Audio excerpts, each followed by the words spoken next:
айдоочу күбөлүк боюнча азыр 10 ай окусун биз деп атабыз, туурабы? 10 ай. Жаш биздин жарандар мындай жазып атышат да, 10 ай өтө көп. Башка өлкөлөргө мындай салыштырма кылганда 3 ай Японияда, Америкада андан кыска, Грузиядан кыскараак мөөнөттөр. Биз ушундай кылсак, көбүнчөсү Казакстанга же Өзбекстанга кетип ошол жерде окуп келишет. Биз тескерисинче туризмди, башка өлкөлөрдүн туризмди өнүктүрүп атабыз да.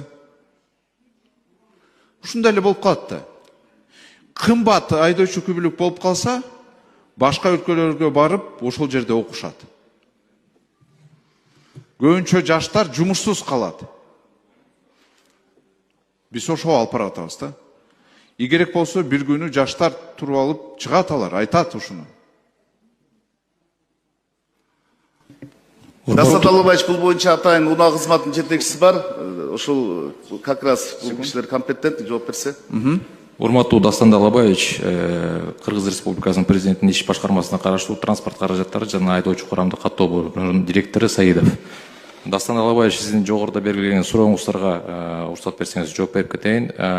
Кыргыз Республикасынын агартуу министрлигинин тарабынан ошо Б жана С категорияларына окутуу боюнча атайын стандарттар, мамлекеттик стандарттар бекитилген.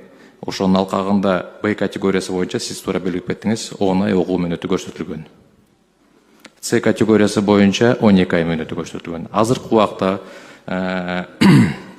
ведомство аралык жумушчу тобунун кызматкерлери, адистери тарабынан бул жакта азыр окуу пландары каралууда. Ошонун алкагында тиешелүү теория жагынан жана практика жагынан сабактардын сааты жана тизмеси белгиленүүдө.